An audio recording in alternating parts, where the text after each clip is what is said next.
Let's talk through the rear foot elevated split squat. The most common way that you'll see people do this is to use something like a box or a bench here. Now, what this does is it elevates the back foot quite a bit, and for some people that might be too much. And I want to propose that an alternate option that most people I think would find more comfortable and will probably allow them to do more in the split squat is to use something like this. Either a small stack of plates or maybe a small box or even a step would be just fine. And the reason I want to talk about this is that when we use the bench or a box and you're setting up with that back foot on the bench, what we're not looking for here is that when you get down to the bottom of the split squat to feel any strain or a really big stretch in this quad or hip flexor. A lot of the times that might be the limiting factor that prevents this leg from doing its full work or getting into that full split squat. So I don't want this leg that's not doing the work to be the limiting factor. So what you can do instead is put this back foot, ball of the foot, on the smaller surface or a small elevation and still do the split squat. And I'm still getting a good full range of motion. I'm still getting my hip below the point of my knee. Everything is still working. And I would say that this oftentimes, especially for my taller athletes, is probably going to feel a little more comfortable. Now, when you're using a box or a bench at a tall elevation, what I would suggest you do is find this foot, get this to a comfortable place first. So what I'm looking for is usually a flat foot. You can put the ball of your foot up here. What this does though is it again limits the depth that the left leg is going to be able to do if my right foot's up here.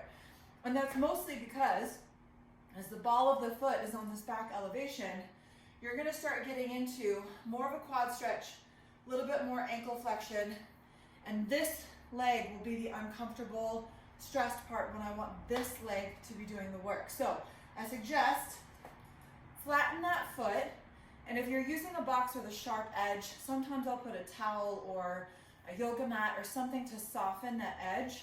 This is why the bench that is in the bench press area is usually a little more comfortable, so that you've got a softer edge to go down. So I want to put this part, the top part of the ankle, on my bench so that when I get down to the bottom part of the split squat, it's creating that 90 degree that is probably the most comfortable.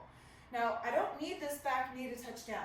All I need is for this hip to get below the point of this knee, or even parallel would be fine, and then to come back up. As you lower down, you got to take this back knee towards the surface that's elevated so that this knee is not shooting over the toe and loading up all the weight into this front quad and into the knee. I want there to be equal weight distribution from the heel to the toe, and I want the knee to be behind the toe so that as you press up, you're pushing off the heel, toe, and then feeling work in the glutes, hamstrings, and quad. All the same things are going to set up and apply to a shorter elevation. So as that back foot is on the elevated surface, I'm going to get this foot far enough away so that as I go down, the knee is behind the toe. I'm able to push off of the heel and the toe equally on the working leg. And as I press up, I want to feel the glutes, the hamstrings, and the quads all working together. Last point that I want to bring up is that I'm not looking for the torso or the upper body to lean forward and collapse onto the quad. Ideally, what I'm hoping for is the torso to stay right in the center, splitting the back and the front foot. So the only thing that's happening with this part of my body is it's going straight up and down in the same plane. I'll show it over here as well so you can see.